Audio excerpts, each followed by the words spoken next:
Welcome back to The Perspective on Beri Desatu. I'm Blaze Hope in the studio with Anthea Webb from the World Food Programme.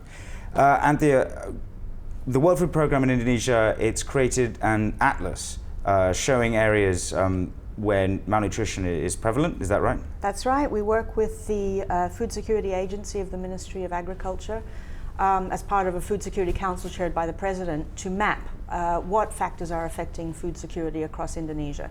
Obviously, it's a big country with lots of diversity from north to south and east to west, and so it really helps government to understand what are the factors affecting such an important issue right down to district level. And so we've been doing this since 2005.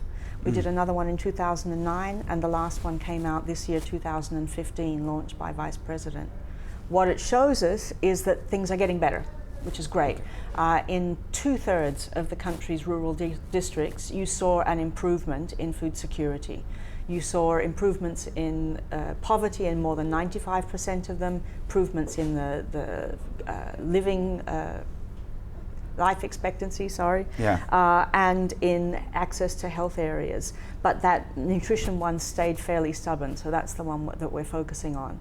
And that's the beauty of having an atlas like that, because it allows you to really narrow down which is the most important issue in each place. And it means people who aren't so familiar with it can relate to it. Absolutely, absolutely. So it's a very important tool, and we're hoping that it will help government direct some of its really substantial investments in food security to the sectors and to the places where it's going to have the biggest impact. So how closely do you work with the government?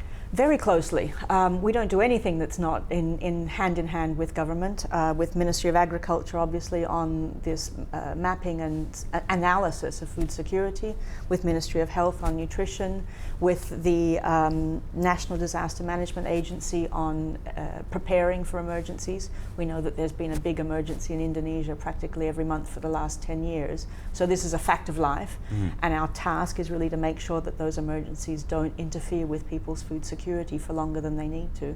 This is on the Pacific Rim of Fire. Unfortunately, it's just the case of being here. Yeah, just part of it. So the government's had basically a tough time past year. The popularity's fallen a lot as food prices have fluctuated. So they're really driving for self-sufficiency in food. That make you happy to see that?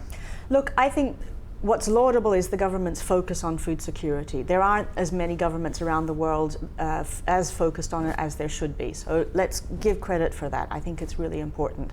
I think every country really needs to decide which policy suits their conditions best, because it's going to change from place to place. For me, what counts, and the best way of measuring whether or not food security is being attained, is back to those centimetres in height for children.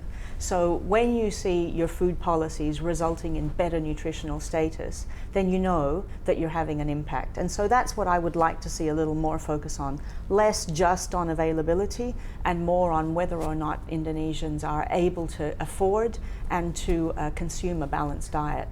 Do you think all the right foods are being focused on, or do you think maybe there needs to be a push for farmers to be making more vegetables and more greens?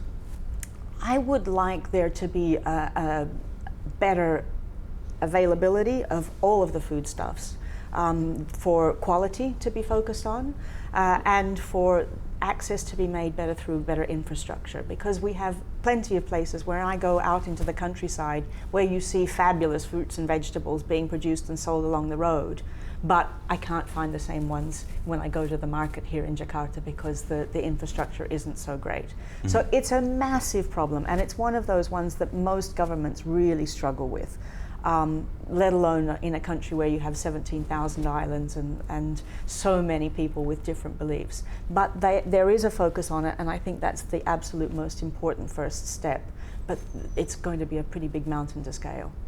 What are other ways that a government can help scale that mountain?